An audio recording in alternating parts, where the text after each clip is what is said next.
Alun lah, mulai lah. Kok iya jam 2. Iya jamnya lah buka untuk.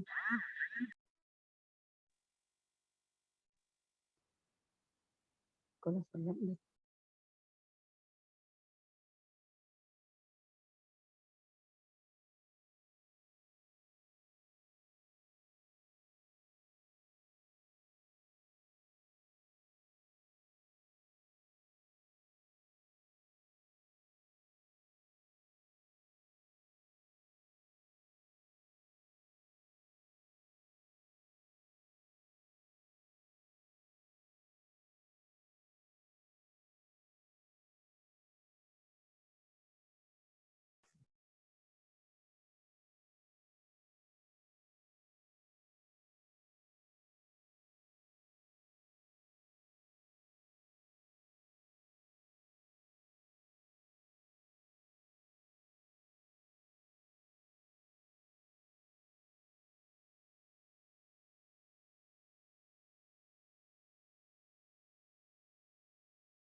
Apa? Wala.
Antoni mengaku bercita-cita menjadi pemain skateboard profesional.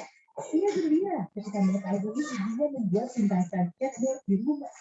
Ia berharap dapat terus mengasah keterampilan bermain skateboard demi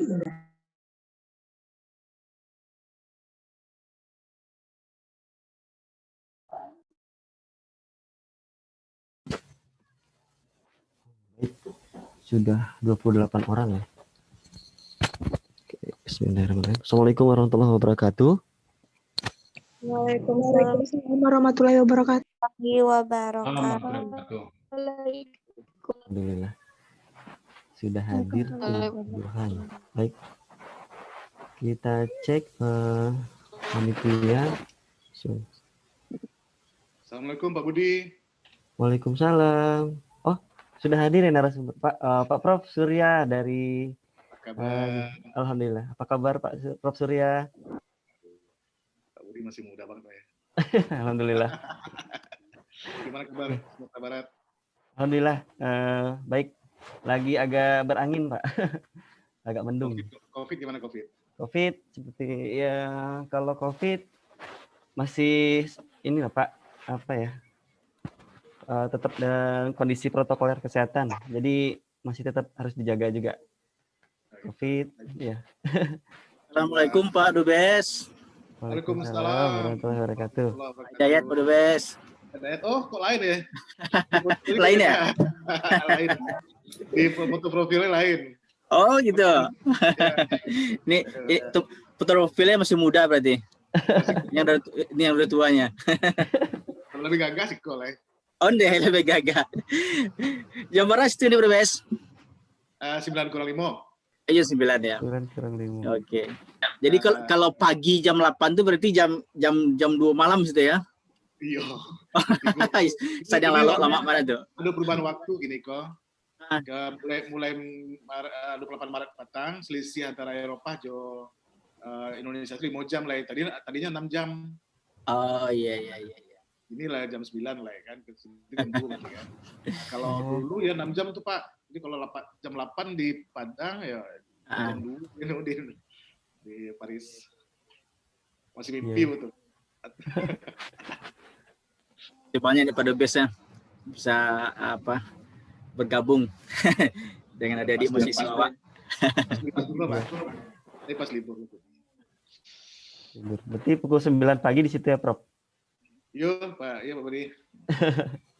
Ya, alhamdulillah. Oke, Angkatan Barat kok. 2020 Bes. Nah, Pak Budi kok Angkatan Barat ya? Oh, Budi. Barat. Angkatan berapa ya? Kelahiran tahun berapa, Pak Budi? Ya, Pak. Pak Budi kelahiran tahun berapa? Kelahiran 81. Satu ya. Iya. Oh, iya. Angkatan berapa tuh jadi? Jalan. Gimana kabar Pak Hidayat? Kondisi COVID kini? Assalamualaikum Pak Dubes. Ini Pak Dokter masuk nih. Pak Dubes, Assalamualaikum. Pak Rektor, apa kabar? Aduh, makasih baik, banyak. alhamdulillah. Gimana kabar Pak Dubes? Alhamdulillah kalau aku pribadi sehat-sehat Pak Rektor. Cuma Ya. Pak Paris gini sedang lockdown kan. Oh. Pak Dubes? Lockdown? Paris Ya, lockdown? Ya, Oh, lockdown selama sampai Minggu. selama minggu. Sampai Minggu. Soalnya ada gelombang ketiga. Kasus COVID itu kini lah hari ke 60.000 per hari, Pak. Di Paris, Ya, di Prancis. Prancis. Oh, ya, mudah-mudahan cepat apanya hilang. Ya. Kalau di awak di Padang, apalagi di kampung, tidak ada orang pakai masker. Ya lama nan caca tuh, alhamdulillah. Iya. Nah, ada Pak Dubes. Apalagi kalau Bukit Tinggi kapal Pak Dubes. Orang nggak percaya itu. Tapi Patang kemarin Padang Panjang ada sekolah SMA 1 tuh yang karena ijazahnya enggak. Ada 10 orang. Gitu. Iya. Mungkin masih ada berarti itu. Tapi orang kan masyarakat awak kan susah mempercayai itu kan itu. Lagi kampung. Iya. Baik lah ya. Memang Iya. mudah-mudahan ada. Mudah-mudahan ya. Kalau Siko bahas kalau tidak percaya orang Iya. ya sakit. Iya. Mudah-mudahan sehat-sehat Pak. Ya, amin ya.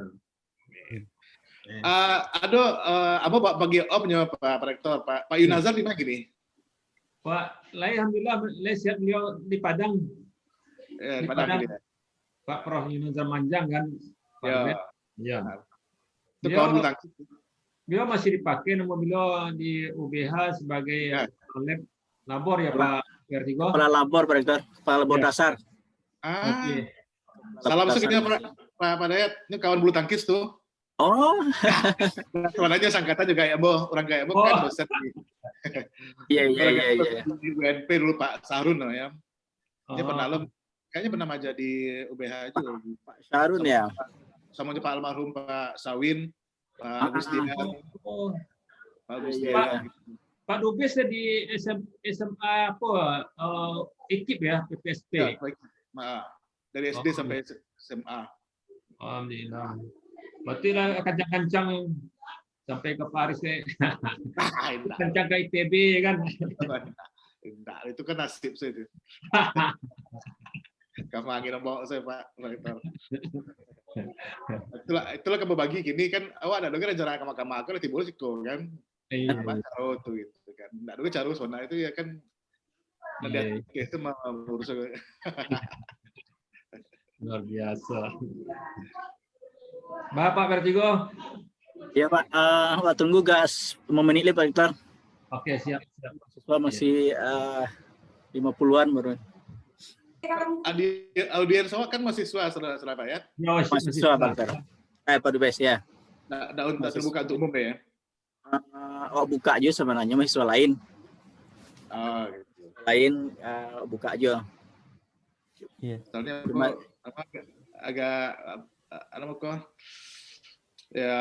agak ragu juga gitu. Karena lamonnya bagi kuliah gitu. Mudah-mudahan nyambung mereka. Kadang-kadang kan awak kan bagi kuliah kan kadang rendah atau tinggi gitu kan. Tapi kalau dia dosen ada nggak dia Pak? Dosen insya Allah ada yang hadir. Ada nanti Pak, biasanya ada. Biasanya ada. Berarti mahasiswa ya. Berarti lah agak salah mama. Tidak ada. Salah ketek. Jadi awak kan ada kegiatan namakan pendidikan karakter Pak Dubes. Jadi memang awak sebenarnya memang target awak seluruh mahasiswa. Cuma ya yang lebih awak prioritaskan mahasiswa tahun 1 gitu. Jadi kalau biasanya kan jam 8 mumpung ini jadi memang dikosongkan jadwal kuliah jam 8 itu bergerak khusus untuk mahasiswa baru, mahasiswa tahun 1 gitu. Jadi memang dialihkan ke kegiatan itu. Nah ini mumpung karena memang libur, jadi mereka jam 2 ini. Tapi ada juga yang kuliah Pak Rektor. Ya. Ada yang kuliah. Jadi ada yang lapor masih jalan kuliah sama Pak dosen ya, lanjutlah gitu kan. Ada juga yang jadwal kuliahnya. Karena memang kan daring semua Pak Dubes. Jadi tidak ada masalah gitu kan. Berapa mahasiswa gini Pak Yat? 8.000 lah. 8.000 nih yang aktif ya. 8.000 berarti. Kalau untuk Total, tahun ya? pertama, kalau tahun pertama berapa jumlahnya Pak? Patang 2.100 ya tempat tamu Pak Dubes. 2.100. Ya. Alhamdulillah. Ya. Itu lumayan naik tangga. Dulu kan tahun 90-an sempat mahasiswa 2.000 sampai 2.000. Oh iya. Ya. Sebelum krisis moneter. Iya, kemudian sebelum apa? Kita tuh kan PTN banyak buka mandiri, kemudian Ekstensi gitu ya. ya ada tuh ya swasta lain di daerah Jambi, Riau udah muncul. Dulu kan banyak Riau Jambi itu Pak Dubes. Oh, Iya dari tuh. situ banyak. Kepulauan Riau ya tuh. Jadi bersaing lagi ini yang mutu Pak Dubes. Iya. Tapi kan ada lo hikmahnya kan, jadi bisa kalau ada persaingan kan lebih ya, bisa lebih Iya. ya capek lebih tinggi. Ambo mau siapkan bahan kok untuk rektorat untuk kalau bersangkut tadi banyak dosen juga. Tapi kalau mahasiswa mungkin terlalu rumit bagi dia. Tapi antara dia mau teratur lah. Bisa bicara lah. Kalau diskusi mungkin diskusi yang banyak barangkali untuk anak-anak mahasiswa. Iya. Ya dosen ada berapa orang? Ada berapa orang Pak Dubes? Gitu ya. Ya. Tapi kebanyakan mahasiswa ya. Banyak mahasiswa. Ya mudah-mudahan bahasa mulai selaras dengan mereka kan. Lebih dan kurangnya mohon maaf Pak Rektor. Banyak lah biaya kan kurang dua.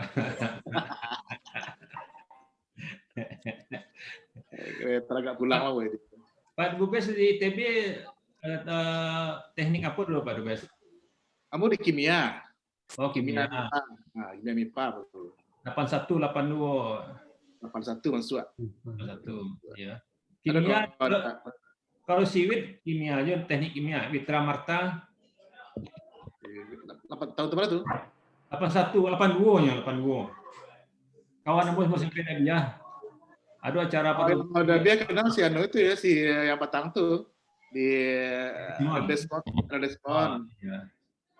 Ya, 82. Apa Reza ya. Mas Reza. Terus ini si Early kita. Ini Vita. Nah, Iya, iya. Ya. SMP udah biar kan dulu. Perbiah ya, Arli Vita. Sial itu. Banyak Silvi Rosa teknik sipil. Sipil ya. Ya. 81 itu? 81 itu? Pas satu. Mungkin enggak. Besok kami 81 tuh lah iya kumpul. Apa mana banyak kumpul orang Padang. Karena 3 kos-kosan orang Jawa sih le. Kenal beberapa orang gitu lah. Tapi nama Pak Dubes nak tahu orang Padang ada. Surya Rosa Putra itu ya.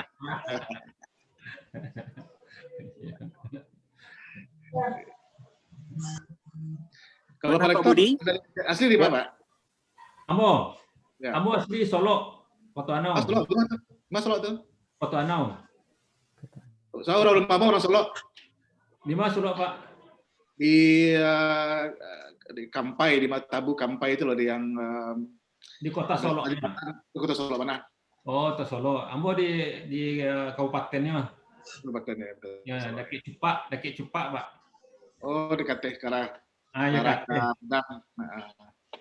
Kaki nari ke jalan ke apa dari Solo-nya jalan menuju Danau Kamba lewat sini tuh. Kamu yang pernah tuh ke Kinari pernah mau tuh, ada kawan situ tuh. Oh iya. Atau anu tuh mah Dubes itu gini tuh mah si Iza Fadli kenal nggak? Oh lah itu sama Tigo dari tembus tahun tuh. Sama Tigo tuh mah. Ya. Atau kawan tuh kan. Ini di Kipli dulu tuh. Oh itu. Ya. Oh itu dulu ya.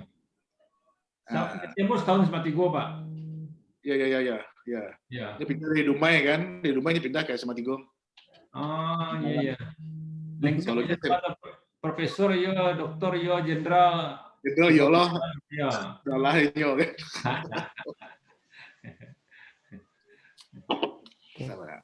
Kamu besok ke Kenari itu.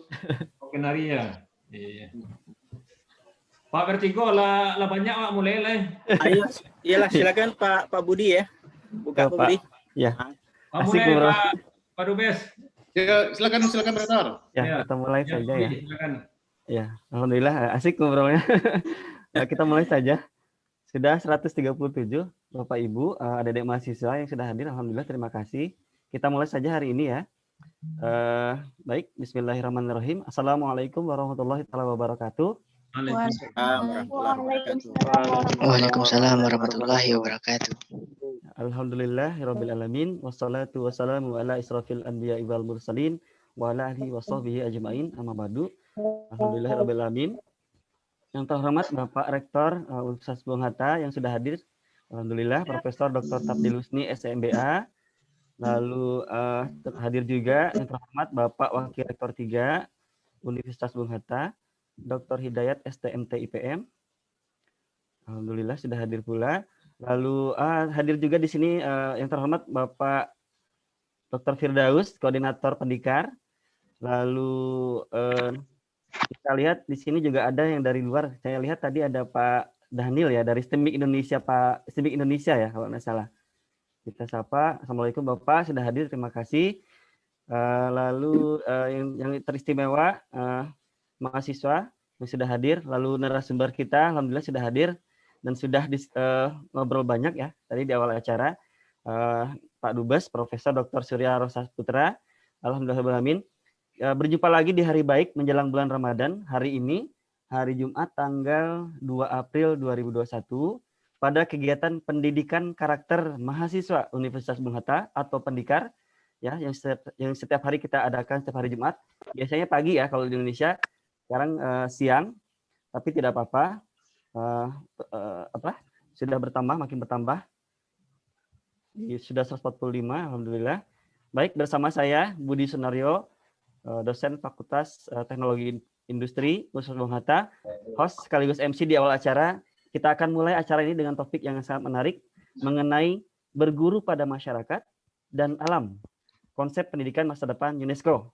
Ya, nah, seperti biasa sesuai dengan ronde acara. Sebelum acara inti dimulai, kita akan sama-sama membaca ayat Al-Quran, ya, surat Al-Baqarah ayat 178 sampai dengan 183.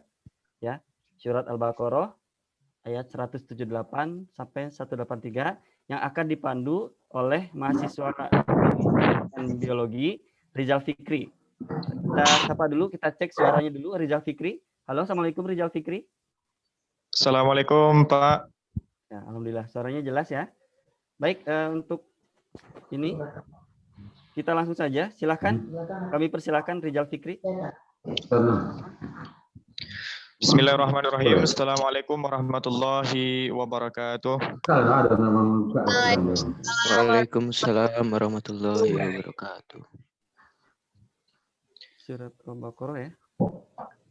Sebelum acara kita mulai, sejenak kita membaca Al-Quran secara diikuti, yaitu surat Al-Baqarah ayat 178 sampai dengan surah Al-Baqarah ayat 183. A'udzu billahi minasy syaithanir rajim. Bismillahirrahmanirrahim.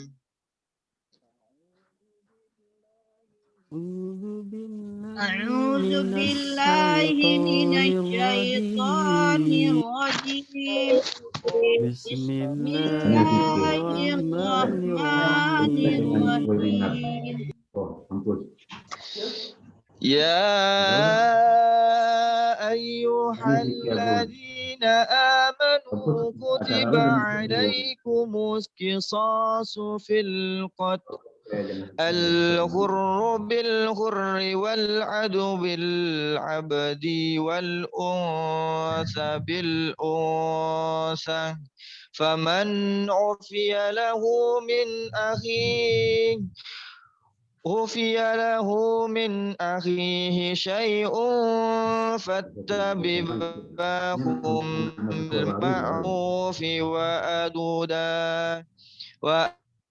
ada'un ilaihi bi ihsan. Dzalika takhfifum mir rabbikum wa rahmah. Faman i'tada ba'da dzalika falahu 'adzabun alim.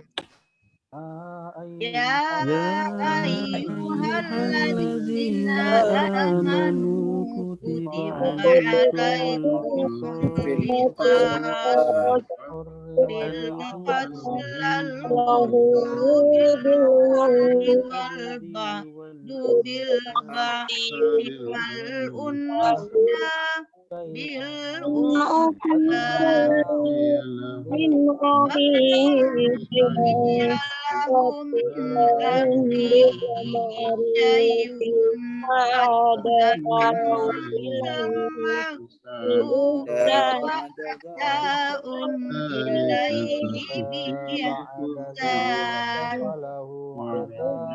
Dzalika takhfifum mir rabbikum wa rahmatun faman i'tada ba'da dzalika falahu 'adzabun alim.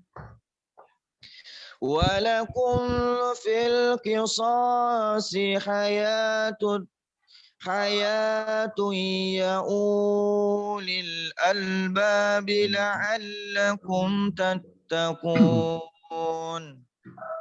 ولكم في القصاص حياة يا أولي الألباب لعلكم تتقون.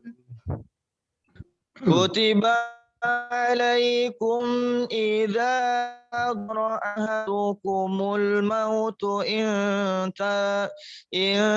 ترك الخيرا الوصية للوالدين والأقربين بالمعروف حقا على المتقين.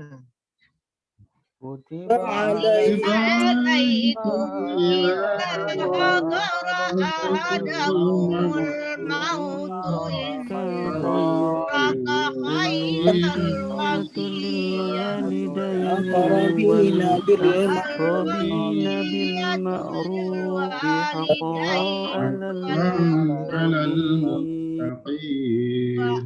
وأقربين بالمعروف حقا على المتقين. فمن بدله بعدما سمعه فإنما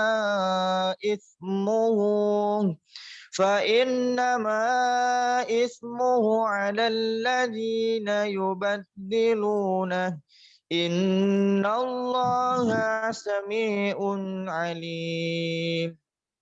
فمن بدله بعدما سمعه فإنما إثمه على الذين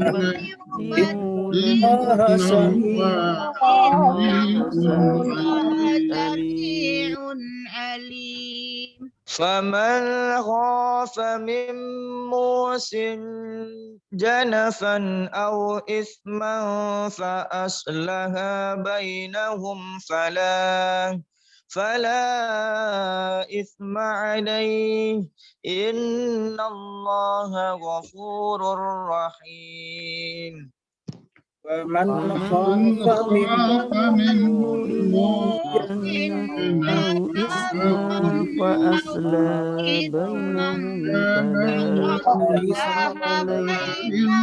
فلا إثم عليه إن الله غفور رحيم. يا أيها الذين آمنوا كتب عليكم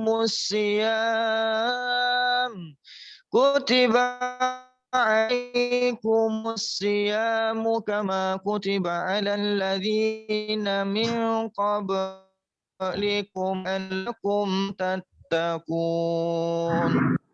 يا أيها الذين آمنوا كتب عليكم الصيام الذين من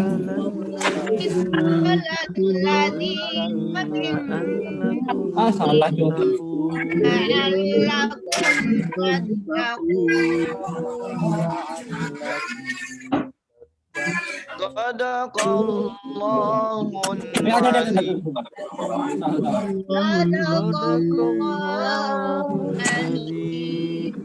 Assalamualaikum warahmatullahi wabarakatuh. Waalaikumsalam warahmatullahi wabarakatuh. Baik, terima kasih banyak kepada adik mahasiswa kita Rizal Fikri ya, anggota UKM FSI Nurul Jannah, sudah memandu kita membacakan surat Al-Baqarah ayat 78 sampai 83. Baik, selanjutnya kita akan masuk ke dalam acara selanjutnya, yaitu opening speech dari Rektor Universitas Bangata, Profesor Dr. Tapil Husni SMBA. Kepada Pak Rektor kami persilahkan. Terima kasih Pak Budi. Bismillahirrahmanirrahim. Assalamualaikum warahmatullahi wabarakatuh. Waalaikumsalam warahmatullahi wabarakatuh. Selamat siang dan salam sejahtera bagi kita semua. Alhamdulillah. Alhamdulillahirabbil alamin. Wassalatu wassalamu ala asrafil anbiya'i wal mursalin wa ala alihi ajmain amma ba'du. Pertama-tama dan utama, marilah kita selalu memanjatkan puji syukur kepada Allah SWT yang telah banyak memberikan nikmat dan rahmatnya kepada kita, terutama nikmat kesehatan, sehingga pada siang hari ini kita bisa berjumpa dalam suatu pendidikan karakter Universitas Bung Hatta. Yang sama-sama terhormati, kita banggakan, kita muliakan Bapak Dubes, Wakil Delegasi Tetap RI untuk UNESCO, Bapak Profesor Dr. Surya Rosa Putra. Selamat datang, Pak. Kemudian saya hormati WR3, Pak Dr. Hidayat. Kemudian saya hormati Pak Budi Senario. Kemudian ada Pak Dr. Firdaus, Ibu Gusneti, dan Bapak Ibu dosen yang hadir dalam Zoom ini. Kemudian yang saya cintai, mahasiswa proklamator Universitas Bung Hatta, dan hadirin hadirat yang saya banggakan. Bapak Ibu semuanya, ya. Pertama kita ucapkan terima kasih ini kepada Pak Dubes, Pak Profesor Dr. Surya Rosa Putra atas waktu dan kehadiran beliau di tengah kita untuk memberikan suatu hal sangat penting sekali dalam perkembangan pendidikan, karena beliau adalah Dubes Wakil Tetap Republik Indonesia untuk UNESCO. Kita mengetahui UNESCO itu adalah salah satu bidangnya adalah bidang pendidikan dari PBB. Dengan panjangnya adalah United Nations Educational, Scientific and Cultural Organization. Jadi mari kita berikan aplaus dulu kepada Pak Surya, ya, karena beliau tahu kita tentang kesibukan beliau mau mewakafkan waktu beliau untuk berbagi pada kita semuanya nanti, terutama pada adik-adik mahasiswa. Jadi ini Pak Ibu, saya kira 3 bulan yang lewat itu Pak Dubes, ya. Beliau juga memberikan pencerahan juga tentang pendidikan itu pada alumni SMP Dabiah. Waktu itu kok bisa Pak Dubes bahasa Minang? Ternyata beliau orang Minang, orang Bukit Tinggi ini, suatu kebanggaan kita ini, orang Padang, ya. Beliau S1 beliau di ITB, kemudian jadi dosen di ITS, teknologi ya Pak ya, ya di ITS Pak ya, ya. Nah, kemudian jadi dubes, menjadi dubes di UNESCO, suatu hal yang luar biasa perjalanan karir beliau. Dan beliau mengatakan dengan rendah hati, ini jalan hidup nih Pak Rektor, kata beliau tadi. Tidak disangka-sangka beliau jadi dubes di UNESCO.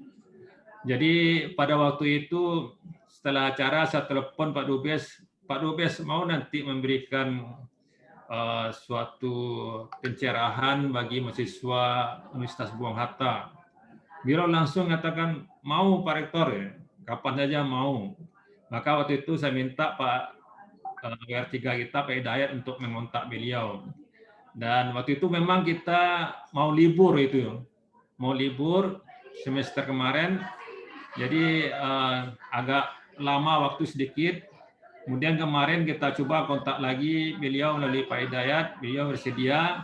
Cuma masalah waktu. Ini adik-adik mahasiswa. Kalau di Prancis, beliau kan di Prancis, sekarang di Paris. Sekarang ini baru pagi Pak Dubes, ya. Ya, ada 5 jam ya Pak Dubes, ya. 5 jam beda.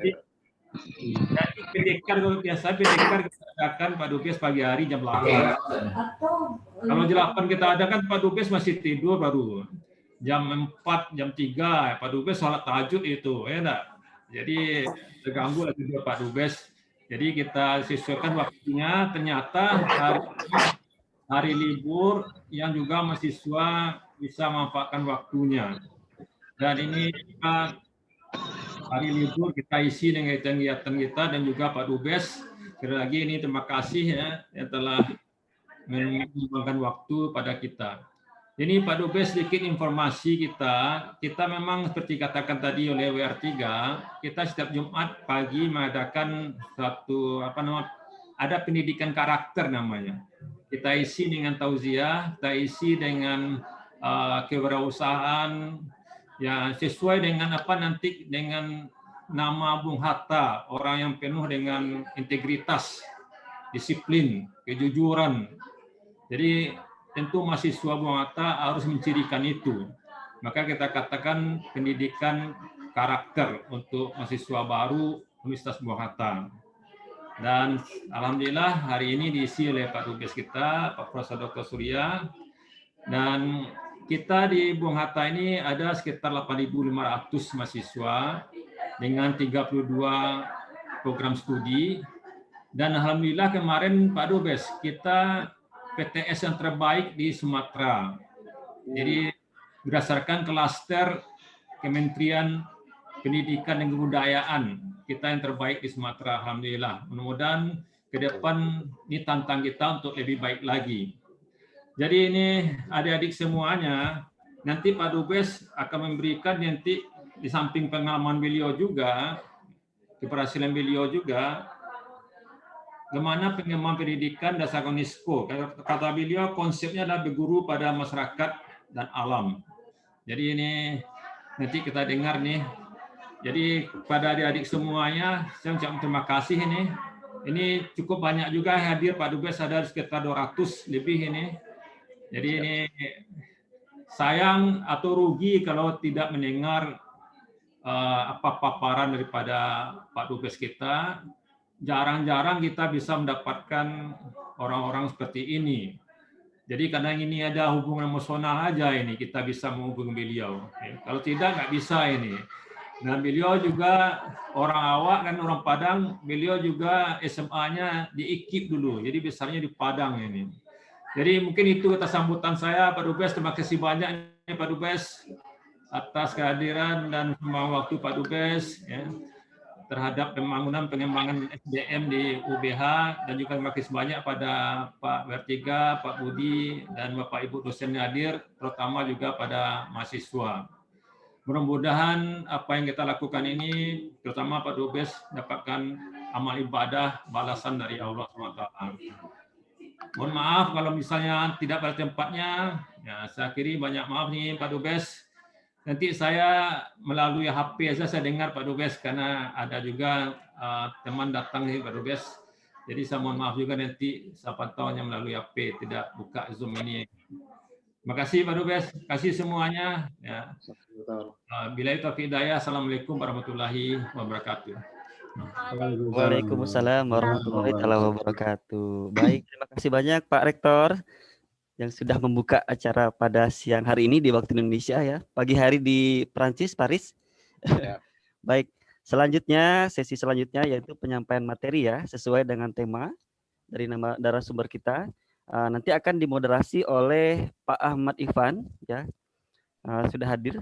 Coba kita sapa dulu Pak Ihvan. Pak Ihvan. Assalamualaikum Pak Ihvan. Waalaikumsalam Pak Budi. Alhamdulillah. Duet yang kesekian kali. Duet yang kesekian kali. Oke, mudah-mudahan bisa seterusnya dan bisa di ini juga amin, ya. Yang amin. Amin ya rabbal alamin. Barakallah. Oke.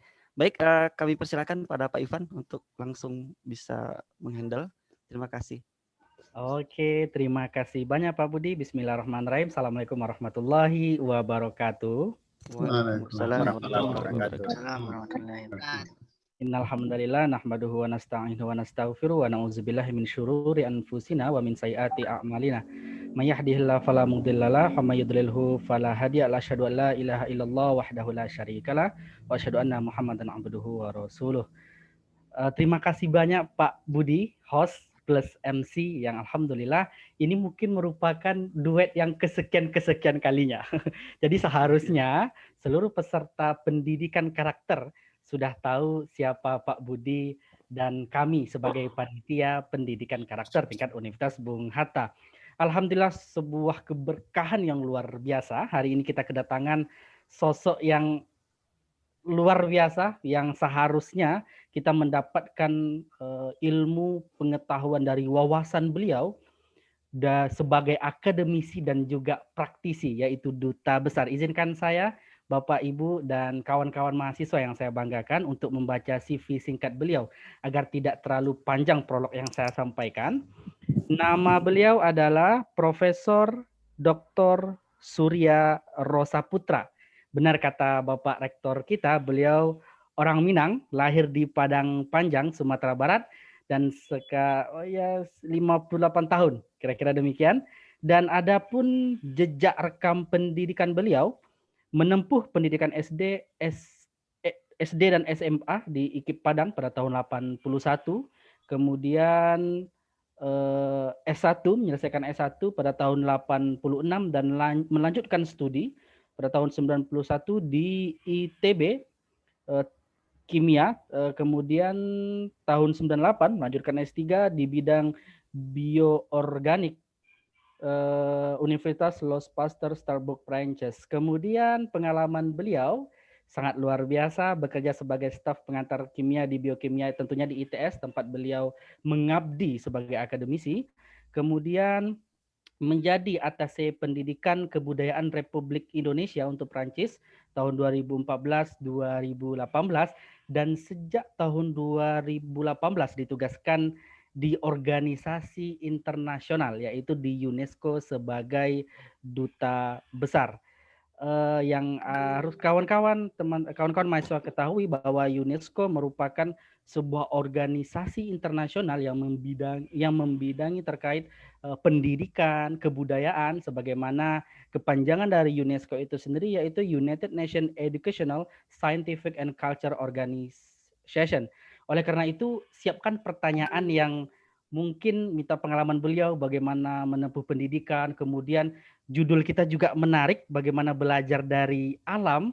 Ternyata pendidikan itu tidak hanya dan harus ditempuh melalui pendidikan formal, banyak ilmu pengetahuan yang terkadang tidak terfikirkan oleh kita, tetapi memiliki makna yang harus kita pahami. Singkat kata, dipersilakan Bapak Profesor Dr. Surya Rosa Putra, time is yours. Terima kasih Pak Ivan. Sama-sama Pak. Assalamualaikum warahmatullahi wabarakatuh. Waalaikumsalam warahmatullahi wabarakatuh. Yang terhormat Pak Rektor, Profesor Tardil, para pimpinan Universitas Bung Hatta, Pak Hidayat, dan teman-teman yang lain, teman-teman dosen, tidak kelupaan juga tentunya Pak host tadi, ini namanya saya lupa tadi Pak Budi Nario. Pak Budi, namanya nama Jawa ya. Kalau nama Jawa tuh susah diingat ya. Sorry Pak Budi. Ya nggak apa-apa. Dan yang terhormat juga para pemirsa dari luar Universitas Bung Hatta. Ini saya lihat ada sepupu saya juga nih Pak Rektor. Alumni Bung Hatta juga yang sekarang menjadi wali negari Tanjung Berulah Padang Panjang. Alpha Energy namanya, gitu ya, di salah satu alumni Bung Hatta. Kemudian tentunya yang saya cintai adalah adik-adik mahasiswa. Pertama tentunya saya mengucapkan terima kasih Pak Rektor dan pimpinan Universitas Bung Hatta atas kesempatan diberikan pada saya. Sudah lama ini tidak memberikan kuliah, gitu ya. Jadi saya agak grogi dikit nih. Sudah 7 tahun tidak memberikan kuliah, gitu. Biasanya kan kuliah ini tetap muka, Pak. Jadi kalau tetap muka itu kita tahu nih mana mahasiswa yang mendengarkan dengan baik, ya, mana yang ngobrol, mana yang pura-pura mendengarkan, mana pura-pura mengerti, gitu. Kalau ini kan kita nggak tahu, jadi semuanya ini kayak video ini matikan semua ini. Ini mahasiswa pada hilang gitu.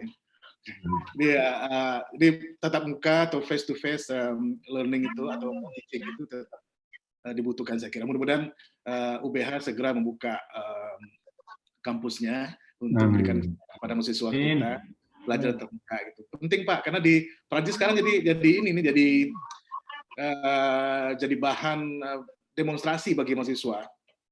Karena begitu lamanya mereka terkurung di rumah, tidak berinteraksi satu sama lain, terutama mahasiswa, teman mahasiswa dan dosen, dan mereka turun ke jalan supaya kampus dibuka. Sekarang sudah dipenuhi, setiap minggu kampus dibuka. Jadi dalam seminggu mereka diberi kesempatan untuk datang ke kampus satu hari, digilir gitu. Nah, saya tidak tahu persis kondisi di Padang. Kalau Bung Hatta bisa buka setiap hari, alhamdulillah gitu ya. Jadi kalau kita bicara tentang COVID, ya COVID itu akan ada aja gitu. Saya kebetulan juga ahli virus, Pak. Jadi agak tahu persis lah sedikit bagaimana perilaku virus gitu ya. Jadi kita sebetulnya tidak punya tenaga banyak untuk menghentikan pandemi ini gitu ya. Karena kalau kita melakukan eksperimen tentang virus itu harus dalam tubuh manusia. Itu problemnya. Nah, jadi makanya orang sulit untuk mendapatkan obat. Karena eksperimennya harus langsung kepada manusia. Nah, kemudian kalau kita bicara vaksin sekarang ini, itu vaksin juga harusnya ujinya banyak gitu ya. Tapi karena waktunya mendesak, satu-satunya harapannya pada vaksin, kita divaksinasi secara massal. Padahal tidak ada satu paling jelas, semuanya masih kabur. Apakah misalnya vaksinnya akan menghasilkan antibodi khusus untuk COVID gitu ya? Berapa lama dia akan muncul? Apakah tidak ada efek samping dan sebagainya? Jadi kalau misalnya nanti atau sekarang mungkin ya di Indonesia saya lihat tuh banyak hashtag siap divaksin atau sudah selesai vaksin. Itu sebetulnya menyatakan diri siap sebagai laboratorium vaksin, siap untuk menerima akibat-akibat vaksin gitu. Ya bagus, Bang. Kalau untuk kontribusi kepada masyarakat, mudah-mudahan jadi kita bisa bentuk herd immunity. Kalau tidak, ya kita siap untuk menerima segala risiko. Termasuk saya sudah divaksin juga, Pak. Vaksin AstraZeneca itu sudah 2 minggu. Nah, banyak efeknya, Bang. Mudah-mudahan nanti nggak ada lagi gitu ya. Baik, Bapak, Ibu, Pak Rektor, Bapak-Bapak pimpinan Bung Hatta, dan rekan-rekan mahasiswa terutama. Jadi karena ini adalah kuliah perdana saya mohon maaf nanti kalau kuliahnya mungkin tidak semenarik yang diajarkan oleh dosen-dosen dari Bung Hatta gitu ya. Saya sengaja tidak pakai PowerPoint gitu ya, supaya nanti bahannya tidak difotokopi. Biasanya mahasiswa begitu, Pak. Jadi kalau misalnya sebelum mengajar kita berikan PowerPoint-nya, difotokopi, mereka nggak masuk gitu. Atau misalnya masuk tapi ada hal lain yang dikerjakan, kira-kira begitu. Tapi ini bukan alasan yang sebenarnya, memang waktu saya untuk mempersiapkan bahan ini tidak terlalu banyak, saya mohon izin. Baik, judul atau tema yang ingin saya bagi kepada teman-teman mahasiswa sekarang adalah tentang berguru kepada alam dan masyarakat. Sebetulnya ini lagu lama yang diaransemen ulang. Jadi kalau kita di Minang itu sudah sangat hafal dengan judul ini dalam bahasa Minang tentunya. Jadi alam takambang menjadi guru, gitu ya. Itu merupakan ajaran nenek moyang kita. Dan saya sebagai contoh, mungkin bisa jadi menjadi contoh yang tidak baik gitu ya. Ini sangat sering memanfaatkan ajaran nenek moyang kita ini dalam perkembangan kehidupan saya gitu ya. Jadi tadi Pak Rektor atau host sudah menyampaikan bahwa saya orang kimia gitu ya. Jadi orang kimia, loh kok bisa jadi dubes? Apa hubungannya itu? Kalau kimia kan belajarnya ya molekul dan sebagainya itu. Jadi kok bisa jadi dubes? Nah, itu kan kenapa bisa demikian? Memang yang pertama tentu saja jalan Tuhan. Tapi yang kedua itu adalah bagaimana kita belajar dari alam dan masyarakat. Nah, kalau di Minang itu sangat banyak itu pepatah-pepatah yang bisa kita gunakan, misalnya Dima langit dijunjung, di situ langit bumi dipijak, alun takilek lata kalam, misalnya gitu ya. Kemudian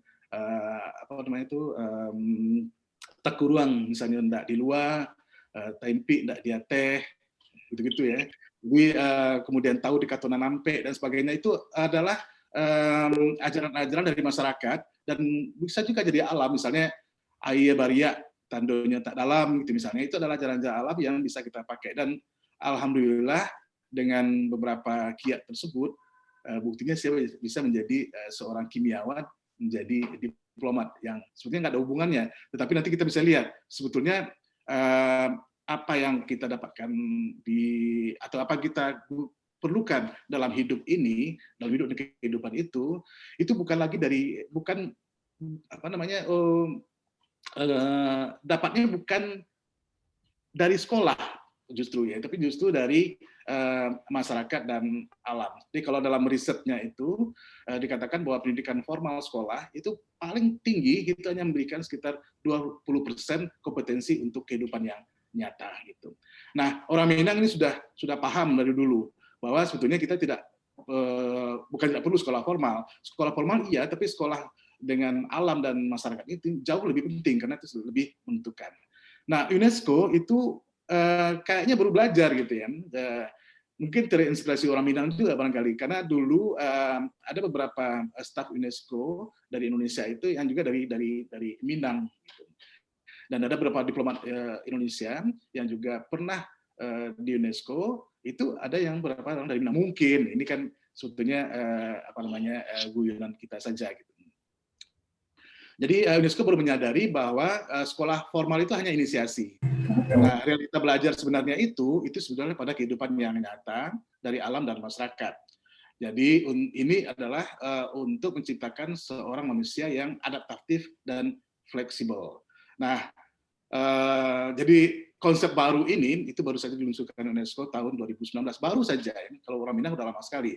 Ini yang disebut sebagai learning to become. Jadi bukan learning to be. Jadi kalau kita belajar itu bukan ingin menjadi seseorang. Misalnya Anda belajar di fakultas teknik, ingin menjadi insinyur, itu udah nggak zamannya gitu ya. Karena nanti jadi insinyur, ternyata lapangan pekerjaan tersedia tidak ada untuk insinyur. Mungkin hanya wartawan atau misalnya untuk konsultan di bank, nggak ada hubungan dengan insinyur. Maka saudara harus bisa melakukan adaptasi dan fleksibel dengan suasana tersebut. Itulah yang menjadi konsep learning to become. Jadi belajar menjadi seseorang yang bisa berubah ya menjadi apa saja, yang fleksibel dan adaptif. Nah, konsep ini baru diluncurkan dan akan diperdebatkan dalam 2 tahun ke depan. Tapi sebetulnya beberapa bagian ini sudah dipraktekkan di beberapa belahan dunia, termasuk Indonesia saya kira. Nah, kenapa konsep ini lahir gitu ya? Karena dunia risau dengan berbagai kontradiksi dan ketegangan yang terjadi saat ini.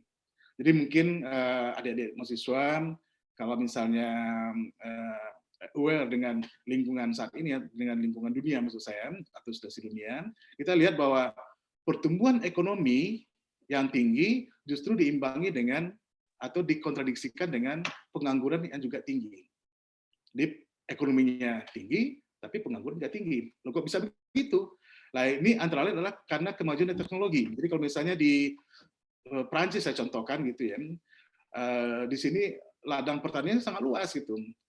Tetapi kalau kita amati, saya sudah beberapa kali melihat melintasi ladang pertanian Prancis ini, itu tidak satu pun orang yang saya lihat ada di ladang untuk mengerjakan pertanian. Nah itu di mana mereka? Ternyata itu mereka kendalikan dari jarak jauh. Semuanya pakai artificial intelligence sekarang. Semuanya pakai robot. Jadi tenaga manusia sudah tidak ada. Nah dampaknya apa?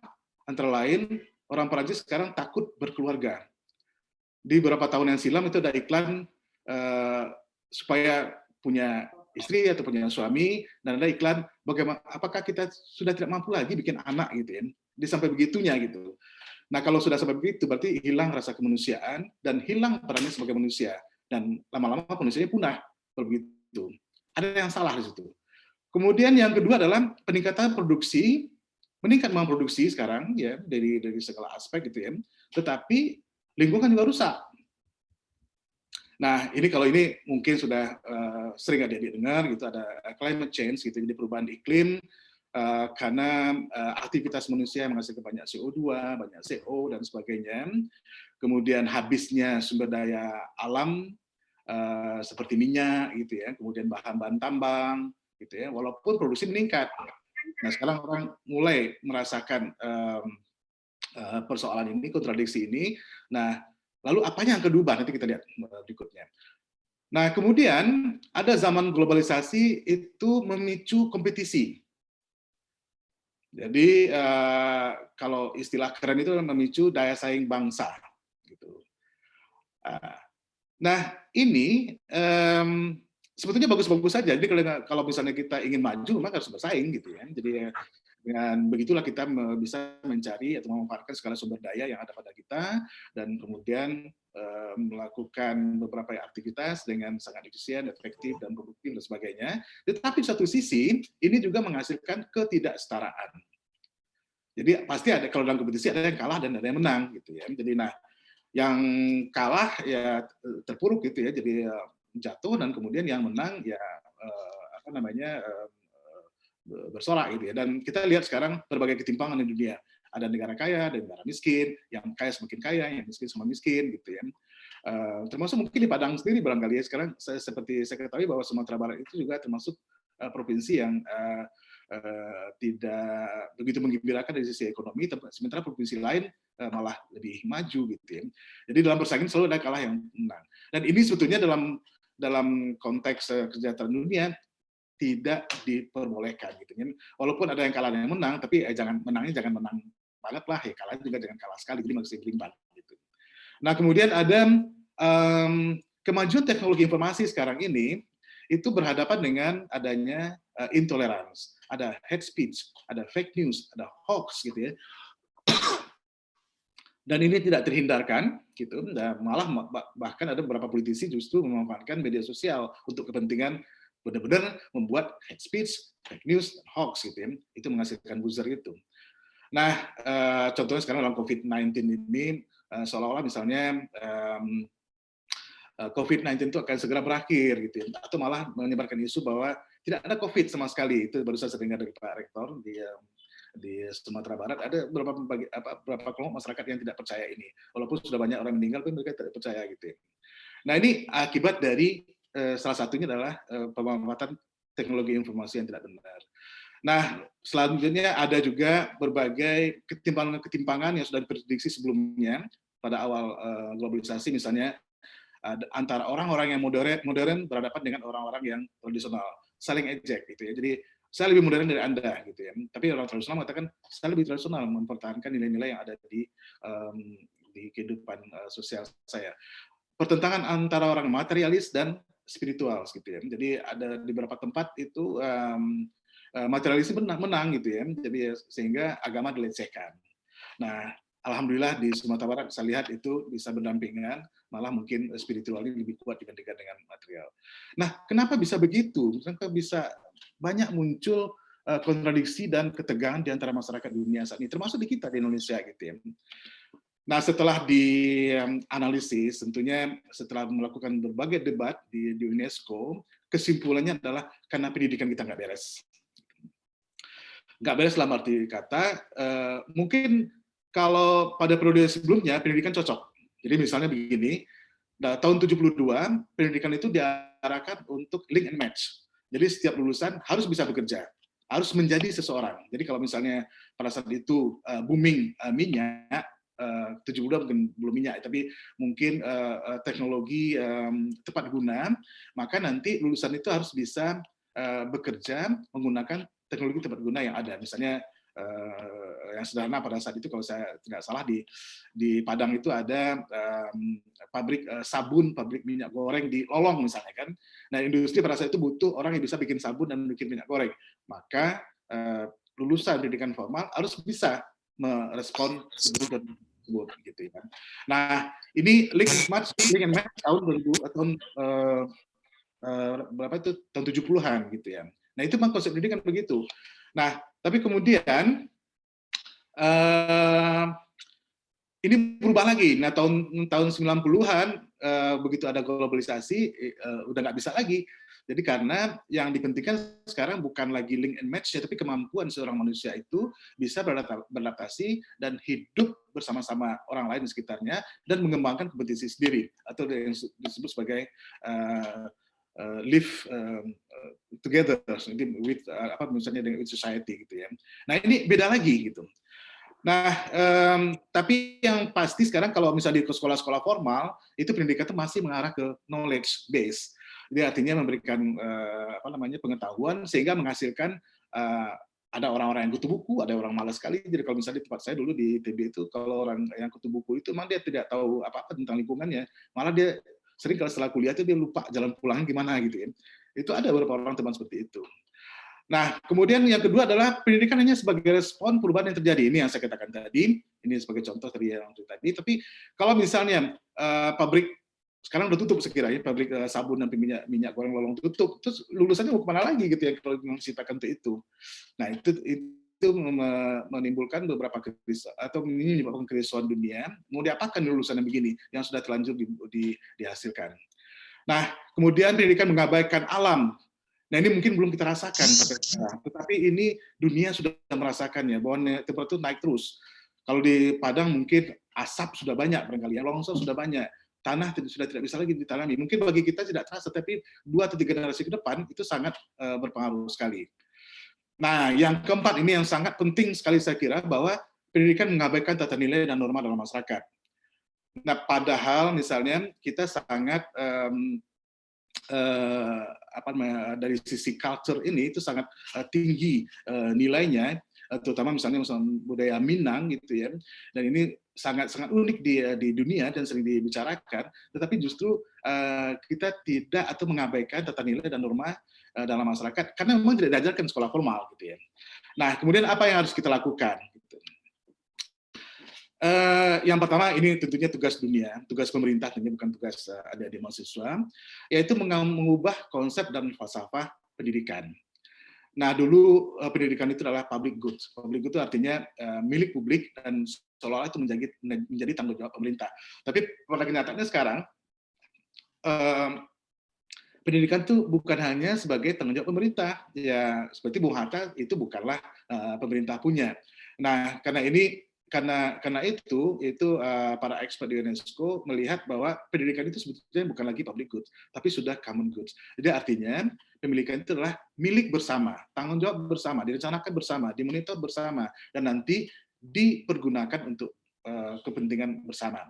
Jadi dengan demikian mahasiswa, orang tua, pemerintah, user, gitu ya, kemudian institusi pendidikan, lalu mungkin juga LSM harus duduk bersama dalam menentukan arah pendidikan ini, sekaligus juga tentu menentukan kurikulum dan sebagainya. Nah, ini sebagai contoh saja, mungkin bagi adik mahasiswa, mungkin nggak ada yang tahu barangkali ya, kira-kira tujuan pendidikan tinggi itu apa gitu. Jadi kalau misalnya kita tanya kepada mahasiswa, jelas itu yang pertama dijawab adalah kalau saya masuk perguruan tinggi tujuan untuk mungkin untuk ilmu, nah, itu yang normatif. Tapi ujung-ujungnya untuk mencari pekerjaan.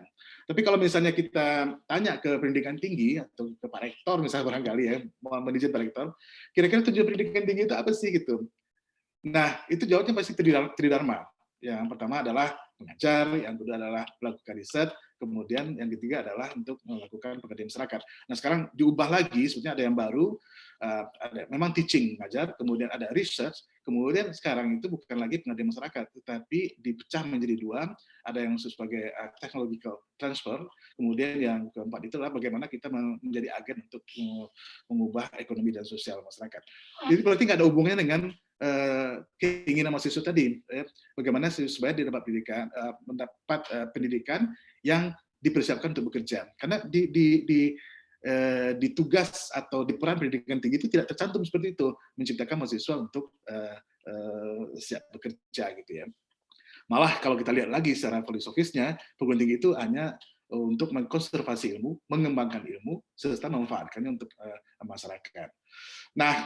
Nah, dari sisi mahasiswa, ini tadi memang ini tugas pemerintah dan stakeholder yang bertanggung jawab dalam hal pendidikan, termasuk Indonesia. Nah, kalau dari sisi mahasiswa, ini Anda, adik-adik harus menguasai kompetensi masa depan. Ini ada beberapa listnya, nanti mungkin kita bisa diskusikan. Nah, kompetensi masa depan ini versi UNESCO tentunya, itu dirangkum dari beberapa pemikiran yang beredar di berbagai belahan dunia, termasuk di berbagai institusi dunia di bawah UNESCO. Yang pertama itu adalah lifelong learning, jadi belajar sepanjang hayat. Ini beda pengertiannya belajar sepanjang hayat yang dikemukakan tahun 72. Kalau belajar sepanjang hayat tahun 72 itu learning to be. Jadi begini, kalau kita dididik untuk menjadi insinyur, kemudian kita terjun ke masyarakat jadi insinyur, jadilah insinyur yang baik. Jadi belajarlah menjadi insinyur yang baik. Itu namanya learning to be. Jadi belajarlah sepanjang hayat untuk menjadi insinyur yang baik.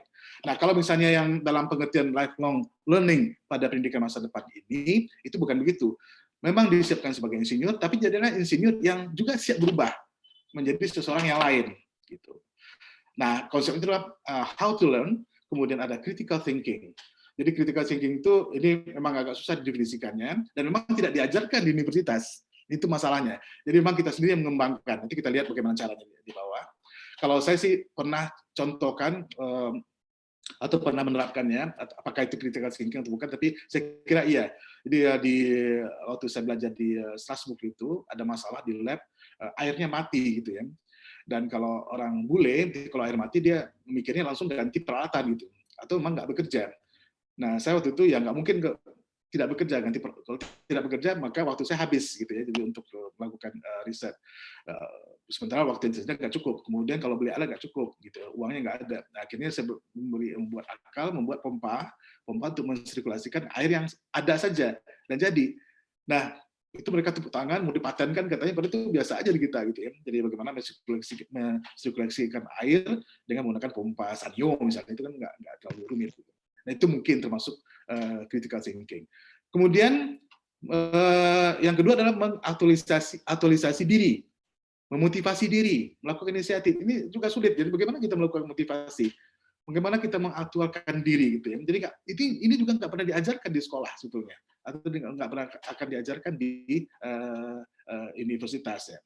Nah, itu ada berbagai cara, nanti kita lihat juga di bawah setelah ini saya sebut dulu beberapa kompetensi yang dirancang oleh UNESCO untuk ke depan. Kemudian kemampuan mengintegrasikan semua peralatan dan sumber daya. Nah, ini juga rumit gitu ya. Atau memang tidak pernah terpikirkan sebelum ini bahwa nanti, atau mungkin sekarang lah, jadi kalau begitu kita terjun ke masyarakat, kalau misalnya sarjana IT, tidak cukup hanya bisa menggunakan komputer, tapi sekarang juga harus melibatkan diri, misalnya komputer untuk kesehatan, berarti harus tahu juga tentang peralatan kesehatan, komputer untuk pertanian, bahkan harus tahu juga tentang pertanian, dan sebagainya. Dan itu terjadi, tetapi belum diantisipasi oleh kita. Yang keempat adalah kemampuan untuk berinteraksi dengan sesama. Ini sudah sering didengung-dengungkan, tetapi dalam prakteknya ini kalau saya amati di Indonesia selama ini atau di berbagai belahan dunia ini diakui UNESCO, ini belum terjadi. Nah, di sini mungkin bisa kita lihat ada teamwork, ada kolaborasi, ada negosiasi gitu ya. Intinya adalah bagaimana kita mengubah pola dari yang berorientasi pada produktivitas kepada kemanusiaan. Jadi kita bukan hanya sebagai dididik untuk menjadi robot gitu ya, jadi untuk produk terus, tetapi sebetulnya yang lebih penting adalah unsur kemanusiaan. Nah, unsur kemanusiaannya antara lain bagaimana kita berinteraksi dengan sesama melalui teamwork gitu ya, kemudian melalui negosiasi, melalui diplomasi seperti saya ini sekarang ini, itu merupakan salah satu bentuk berinteraksi dengan sesama. Dan ini nggak pernah dipelajari di sekolah secara langsung, nggak ada bukunya gitu ya. Dia harus ada keteladanan dan praktek sehari-hari. Nah, yang keempat adalah kemampuan berinteraksi dengan dunia. Nah, ini yang mungkin satu hal yang perlu saya garis bawahi, bahwa syaratnya adalah kita beridentitas, harus respect, harus ada keseimbangan dan kewajiban ya antara masyarakat lokal dengan global atau masyarakat lokal dengan regional gitu. Nah, identitas ini di UNESCO sekarang disebut sebagai identitas karakter, tata nilai kebudayaan, tata nilai budaya maksud saya. Jadi yang kita sebut sebagai identitas adalah tata nilai, norma-norma, standar-standar yang berasal dari budaya masyarakat. Nah, kalau kita sudah punya itu, maka nanti kemampuan kita berinteraksi dengan dunia itu sangat tinggi gitu. Nah, ini saya kira hal-hal yang hilang di kita gitu ya. Jadi seperti tadi saya sampaikan, di Minang misalnya kita punya budaya yang sangat tinggi sekali, tapi saya tidak yakin sekarang ini diajarkan di sekolah. Minimal dulu saya tidak pernah diajarkan gitu ya. Jadi saya belajar memang sepanjang hayat tadi. Jadi begitu saya butuh, saya cari buku gitu. Nah, itu learn to learn. Jadi bagaimana kita belajar untuk belajar. Nah, kemudian ada multiliterasi. Ini nyambung sebetulnya bahwa kemampuan kita itu nanti tidak lagi hanya satu bidang saja gitu. Dulu ada literasi bisa baca tulis, kemudian ditambah dengan ada literasi digital, ada literasi finansial, dan yang paling penting sekarang adalah literasi kultural. gitu. Jadi bagaimana kita memahami atau melek dengan budaya orang, budaya kita sendiri, ya bagaimana kita respect. Dengan begitu kita bisa membangun respect antar sesama umat manusia. Nah, yang terakhir kompetisi yang ketujuh adalah transdisiplin. Nah, ini yang juga sukar sekarang. Ini kalau di UNESCO ada beberapa aspek transdisciplinary ini. Misalnya ada STEM itu adalah science, technological, engineering, art, ada artnya di situ, matematik. Kemudian ada human sciences, gitu ya. Ada humaniora dan sebagainya. Itu adalah transdisiplin. Jadi kalau misalnya adik-adik belajar di Bung Hatta, mintalah ke dosennya supaya diajarkan, diberi kesempatan untuk mempelajari ilmu-ilmu yang lintas disiplin seperti STEM, ada social sciences, ada humaniora dan sebagainya. Nah, yang terakhir, nah ini mungkin yang ingin saya share, bagaimana caranya sih itu untuk mencapai atau mendapatkan menguasai kompetensi masa depan yang disarankan UNESCO tersebut. Sebetulnya dari sisi UNESCO, karena ini baru di launching tahun 2019, ini baru diperdebatkan di level dunia, dan baru akan ada hasilnya tahun 2023. Jadi sebetulnya kita melangkahi. Jadi bagaimana caranya, sebetulnya ini versi saya saja. Belum tentu begini. Jadi karena setiap orang punya pemikiran berbeda, setiap komunitas punya pemikiran berbeda, setiap negara juga punya karakter sendiri, dan mungkin mempunyai cara yang berbeda. Nah, tetapi menurut saya, itu caranya itulah berguru pada alam dan masyarakat langsung. Jadi kita pakai falsafah Minang. Jadi alam takambang jadi guru. Bisa kita pakai gitu. Karena itulah yang sebetulnya sekarang mau diterapkan UNESCO. Tapi mereka nggak punya istilah begitu. Atau dengan kata lain seperti yang saya sampaikan tadi, learning to become. Bagaimana kita menjadi seorang yang bisa terus-menerus belajar dan beradaptasi, fleksibel terhadap perubahan, sehingga nanti pendidikan kita ini atau hasil pendidikan kita dapatkan itu tidak lagi merespon kebutuhan lingkungan, kebutuhan teknologi, industri, dan sebagainya, tapi justru kita menciptakan masa depan industri dan teknologi. Nah, ini sebetulnya salah satu falsafah pendidikan UNESCO yang baru. Nah, peningkatan, jadi kalau menurut saya berbagai cara ini sebetulnya sudah pernah ditempuh, tinggal ditingkatkan. Nah, bagaimana cara meningkatkan implementasinya dan sumber daya apa saja yang kita butuhkan, itu sekali lagi tergantung kepada kemampuan kita sendiri. Jadi kalau ini salah satu kiat dalam perencanaan. Jadi kalau kita ingin merencanakan sesuatu, kita tahu apa yang kita inginkan dan tahu kemampuan kita. Jadi memang sangat spesifik untuk masing-masing komunitas. Nah, sejauh ini saya kira Bapak-bapak dosen di perguruan tinggi sudah sangat paham beberapa cara untuk meningkatkan atau menguasai kompetensi tersebut. Antara lain misalnya ada project-based learning, ada lab-based learning. Jadi ini sudah didengung-dengungkan sejak tahun 2000-an, tetapi mungkin implementasinya tidak seperti yang kita harapkan. Ini masih berdasarkan pada substance-based learning, jadi masih berdasarkan buku. Jadi kalau dosen datang ke sekolah masih bawa buku, kemudian mindahan buku. Ini sebetulnya sudah harus tinggalkan, karena mahasiswa ada mahasiswa lebih pintar daripada kita, karena ada Google di belakangnya gitu ya, ada open educational resources di belakangnya gitu ya, ada MOOCs di belakangnya yang internasional. Ini mungkin bapak-bapak ibu dosen sudah tertinggal oleh mahasiswa. Nah, ini harus ditinggalkan. Kita harus mulai meningkatkan pada project based learning dan lab based learning. Kemudian yang baru itu adalah community development. Jadi perguruan tinggi sebetulnya ujung tombak. Dulu kita tahu bahwa perguruan tinggi itu adalah ujung tombak untuk perubahan di masyarakat gitu, agent of change. Nah, tetapi bentuknya bagaimana? Dulu ada bentuknya pengabdian masyarakat, tapi biasanya itu diisinya dengan penyuluhan gitu ya. Jadi bagaimana memberikan penyuluhan pertanian, mencari pupuk yang baik, menanam yang baik, tapi itu tidak cukup sebetulnya. Kita harus membentuk komunitas. Jadi komunitas binaan artinya, saya kira Bung Hatta mungkin punya kali yang terus-menerus kita pantau dan ada reciprocal gitu ya, exchange maksud saya, exchange keilmuan dari apa yang sudah dipraktekkan di masyarakat, kemudian kita kembangkan ke perguruan tinggi, demikian sebaliknya dari perguruan tinggi ke masyarakat. Tapi di situ ada satu adaptator maksud saya, yang mentransfer apa yang dari masyarakat ke perguruan tinggi dan dari perguruan tinggi ke masyarakat. Nah, ini yang disebut sebagai community development. Lalu kalau di level mahasiswa, barangkali ini sudah sangat dibutuhkan, tetapi sampai sekarang memang susah karena memang falsafah pendidikan kita itu masih public goods. Jadi kalau sudah common goods, saya kira ini sudah lancar. Itu butuh kita program magang dan magang berbayar. Jadi internship dan apprenticeship.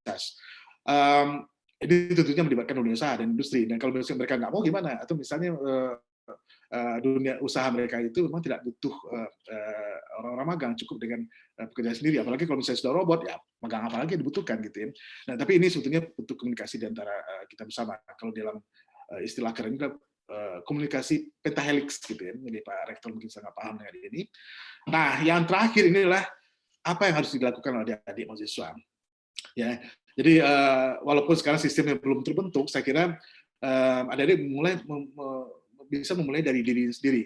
Jadi sama seperti saya dulu, ini kan saya adalah generasi tahun 81 gitu ya, pada saat itu dunia juga susah gitu. Jadi kalau saya ingat itu adalah lagu Iwan Fals itu, Pak Rektor masih ingat itu, ada Galah Rabu Anarki mengatakan bahwa pada saat itu harga minyak naik, susu naik gitu, kita nggak bisa apa-apa, jadi zamannya serba susah. Tapi buktinya bisa juga tuh, Pak Rektor bisa jadi rektor, saya jadi dubes, gimana caranya itu gitu ya. Jadi ada hal-hal yang kita lakukan sendiri. Jadi kita tidak hanya menyerah atau mengeluh khusus saya dengan situasi pendidikan yang ada sekarang. Itu sebetulnya bukan kesalahan kalian, tapi memang sistemnya yang begitu. Mudah-mudahan nanti ke depan akan lebih baik untuk adik-adik mahasiswa. Nah, apa yang dilakukan antara lain adalah harus aktif dalam kegiatan ekstrakurikuler. Karena dengan gitulah kita belajar dari masyarakat dan dari alam gitu ya. Ekstrakurikuler itu banyak sekali bentuknya. Saya kira mungkin di berbagai perguruan tinggi termasuk Bung Hatta sudah menyediakan program-program kemahasiswaan gitu ya. Seperti di bidang sport, ada olahraga, ada kesenian, dari kesenian ada budaya juga. Tapi tolong lihat bahwa apa yang kalian dapatkan itu bukan hanya untuk kesenangan, untuk hobi dan sebagainya gitu ya, tapi lebih kepada pembentukan kepribadian, dengan kata lain pembentukan karakter tadi. Kemudian jangan lupa itu melakukan relaksasi gitu ya. Relaksasi ya piknik lah gitu ya. Ya jangan belajar mulu gitu. Jadi kalau Sumatera Barat itu sangat banyak objek-objek wisata yang bisa dikunjungi gitu ya, bisa dinikmati gitu ya sambil leyeh-leyeh kata orang Jawa gitu ya. Walaupun yang cuma lihat doang gitu ya, tapi itu membuat otak kita relaksasi, dan ini itu akan memicu apa yang kita kenal sebagai critical thinking. Ini menurut psikolog gitu ya. Nah, kemudian ada juga aktivitas-aktivitas hendaknya gitu ya yang merangsang adrenalin gitu ya. Jadi misalnya kalau dulu ada himpunan naik gunung, camping, sekarang saya nggak tahu. Jadi, tapi jangan kalau menurut saya jangan misalnya kumpulan mahasiswa yang hobi mejeng di mall misalnya, itu sangat tidak baik untuk relaksasi, malah nanti otaknya jadi kencang gitu ya, jadi tegang. Jadi misalnya lihat barang bagus, tapi duit nggak ada untuk beli gitu ya. Nah, ini malah menimbulkan stres. Dan tidur yang cukup itu penting banget gitu ya. Jadi kalau mahasiswa kan kalau udah dekat-dekat ujian itu dia baru belajar gitu ya. Jadi sistem SKS mungkin masih berlaku seperti itu, sistem kebut semalam itu. Dan belajarnya saya masih lihat anak saya itu. Jadi kalau dia mau ujian itu belajarnya sampai jam 2 jam 3 pagi. Dia tidurnya nggak ada. Nah, ini bukannya merangsang kerja otak gitu ya, untuk berpikir kreatif, inovatif dan sebagainya yang dituntut oleh kompetensi masa depan tersebut, ya malah menjadi buntu gitu. Mungkin dia tahu tentang menguasai bahan-bahan yang akan diujikan besok, tapi 2 hari kemudian udah lupa gitu. Dan udah nggak hafal lagi. Jadi mungkin bisa kita introspeksi sendiri mahasiswa. Misalnya saya tanyakan, apa sih yang kalian pelajari selama saya SMA gitu ya? Di SMP apa sih gitu? Di SD apa gitu? Yang kalian ingat gitu? Ini jarang sekali yang ingat. Ya, jadi karena memang kita belajar selama ini seperti sistem di industri aja. Jadi ada input masuk ke dalam mesin, ada kegiatannya, kemudian ada output gitu ya. Jadi hanya begitu saja. Padahal kita itu adalah terlibat dalam sistem itu sendiri. Dan jangan lupa ikuti kegiatan-kegiatan PKN diselenggarakan oleh universitas. Nah, ini hal-hal ini sebetulnya ini sangat personal, tapi memang saya terapkan sehari-hari gitu ya. Jadi kalau saya boleh nyombong dikit gitu. Kalau olahraga saya bisa apa aja, walaupun tubuhnya kayak gini ya. Berat saya udah hampir 100 kilogram sekarang. Jadi kalau diajak bulu tangkis itu masih bisa mengalahkan anak muda gitu ya di umur 30-40 masih bisa saya itu single gitu ya. Kemudian tenis meja juga bisa gitu ya. Jadi ya untuk mengalahkan ya itu tadi para pemula tenis meja yang masih muda, oke lah, tenis oke, sepak bola oke gitu ya. Kemudian dari sisi seni juga demikian, nyanyi boleh, gitar boleh, piano boleh, drum boleh, disikat semuanya gitu ya. Nah ini hal-hal begini ternyata sangat bermanfaat untuk perkembangan karir kita ke depan. Saya barangkali jadi dubes UNESCO juga begitu barangkali. Jadi saya pernah ditanya oleh, bukan ditanya sebetulnya, itu dikomentari oleh Mendikbud pada saat itu Pak Muhajir, Pak Rosa itu basicnya apa? Kimia gitu. Loh, kimia kok jadi atasnya pendidikan dan kebudayaan? Apa hubungannya dengan kebudayaan? Nah, saya juga nggak tahu Pak, tapi kalau dites boleh aja sebulan kan tentang kebudayaan.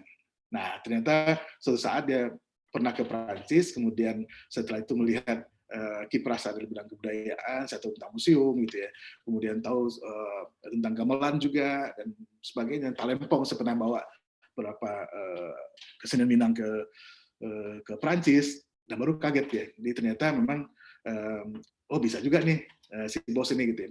Gimana kalau dipromosikan sebagai dubes UNESCO? Mungkin ya itu pemikiran saya sendiri. Ya buktinya saya jadi dubes sekarang gitu ya. Jadi kalau selain dari jalan Tuhan itu udah pasti gitu ya, semesta alam mendukung, dan yang paling penting kita juga mengembangkan karakter kita ya, seperti yang sekarang diterapkan oleh Bung Hatta. Nah karakter ini dalam pengertian banyak sekali, ada logikanya, ada etikanya, dan kemudian ada estetika. Saya kira itu dulu Pak Ivan, kembalikan ke moderator. Mungkin setelah itu kita isi dengan diskusi. Terima kasih. Oke, terima kasih banyak Bapak, luar biasa. Ini benar-benar bersyukur ini mahasiswa-mahasiswi Universitas Bung Hatta mendapatkan wawasan bagaimana kondisi pendidikan saat sekarang dan masa depan itu seperti apa sih, terutama sebuah konsep yang dicanangkan akan menjadi konsep yang kita cita-citakan, yaitu learning to become, yang juga merupakan UNESCO Future of Education begitu. Dan baiklah, saya tidak dapat menyimpulkan untuk yang daging semua, bahasa sekarang Pak, daging semua gitu. Tapi ada kunci terakhir nih Pak untuk mahasiswa kita. Jadi kawan-kawan mahasiswa, setidaknya ada 3 hal penting nih.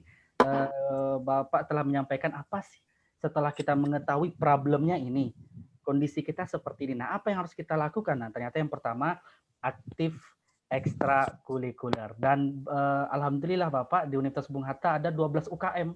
Jadi yang hobi nyelam, diving. Yang hobi olahraga, ada UKM olahraga. Yang hobi yang hobi panjat tebing, ada juga Mapala misalnya yang hobi mendaki. Kemudian yang hobi wawancara, ingin menjadi pers, itu juga ada. Jadi setidaknya ada 12 wadah ekstrakurikuler yang kawan-kawan mahasiswa bisa mengimprove kemampuan di sana. Itu yang pertama. Yang kedua, ternyata kita sebagai mahasiswa juga harus mengeksplor kemampuan, tidak hanya kuliah begitu saja Pak ya. Harus ada mengeksplor kemampuan karena ternyata banyak pengetahuan yang terkadang itu didapatkan dengan mengikuti kegiatan-kegiatan di luar kampus begitu. Nah, yang ketiga, yang paling penting adalah menjaga kesehatan, tidur yang cukup. Wah, ini penting kali nih Pak. Jadi untuk kawan-kawan, jangan nanti ini pengen menjadi aktivis yang luar biasa, tapi kegiatan. Ada masanya, timingnya kita harus istirahat, dan ada masanya di mana kita harus mengeksplor kemampuan. Nah, 3 poin penting ini harus kawan-kawan dapatkan, dan semoga kita menjadi generasi yang akan menerapkan learning to become tersebut. Oke, kawan-kawan mahasiswa silakan bertanya. Silahkan diaktifkan suara, silakan langsung bertanya dengan beliau. Oke, ada yang katakan M. Hari Frizki dari FH. M. Hari Frizki, silakan. Assalamualaikum Pak, saya ingin menanyakan beberapa pertanyaan. Yang pertama yaitu apa saja rintangan Bapak dalam menjalani jabatan sebagai Dubes UNESCO, seperti bahasa yang tidak diketahui atau konflik yang akhir ini terjadi, yaitu rasis terhadap orang Asia, atau ada rintangan berat yang lain Bapak alami. Terus pertanyaan lain yang saya sering cari tahu, kenapa Candi Borobudur menghilang dari 7 keajaiban dunia?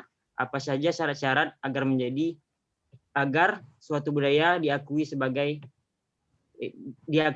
dengan UNESCO? Terima kasih, Pak.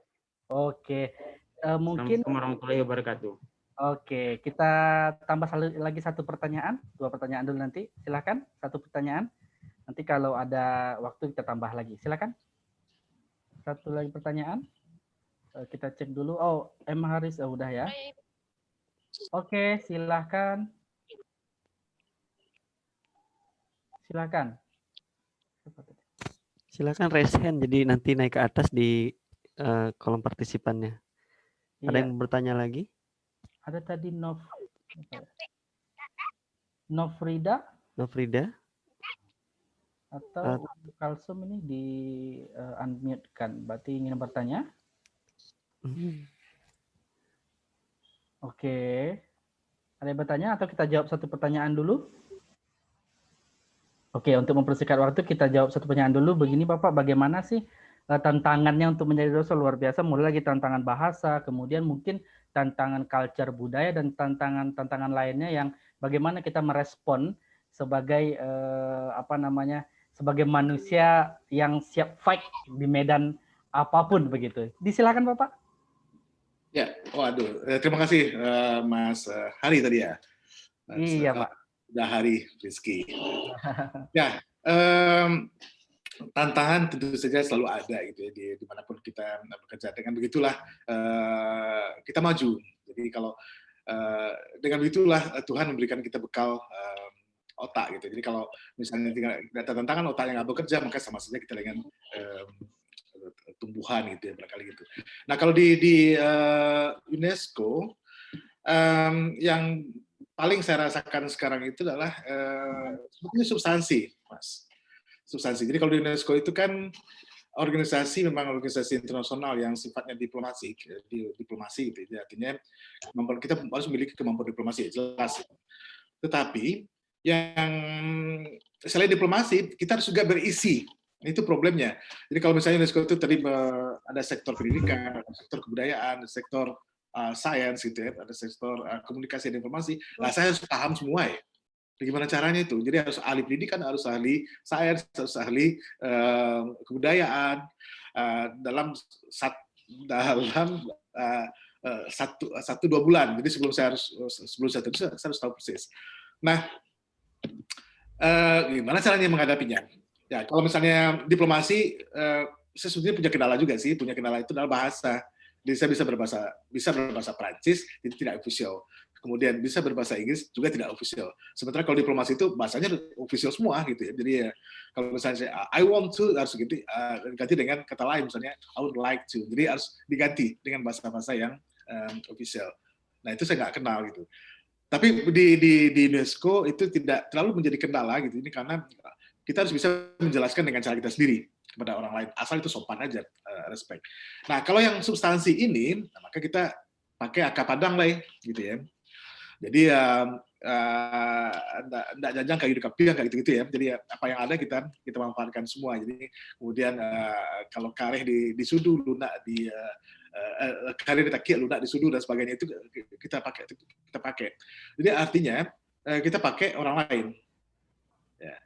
Pakai orang lain. Jadi saya minta tim expert dari Indonesia untuk memberikan brief pada saya. Kira-kira kalau bidang pendidikan itu apa yang penting? Sains apa yang penting dan sebagainya. Jadi sebetulnya kalau dari sisi kompetensi masa depan yang tadi saya sampaikan, itu butuh apa yang sebagai network, teamwork. Jadi semakin banyak jaringan kita, semakin bagus teamwork kita, maka kita akan otomatis substansi yang tadi lintas disiplin itu bisa kita dapatkan secara efisien. Gitu. Itu yang pertama. Nah, kemudian tadi pertanyaan tentang Borobudur ya. Kenapa tidak masuk 7 keajaiban dunia? Saya nggak tahu itu siapa yang memberikan penilaian tentang keajaiban dunia itu apakah masuk 7, 8, 9, 10. Tapi dari sisi UNESCO dia masuk merupakan salah satu warisan dunia. Dan Borobudur itu adalah warisan dunia UNESCO yang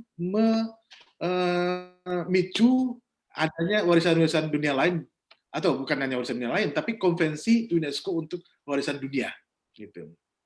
Jadi Borobudur itu menempati tempat yang sangat terhormat di UNESCO. Jadi kalau kita hitung sebagai keajaiban dunia di UNESCO itu Borobudur adalah yang pertama.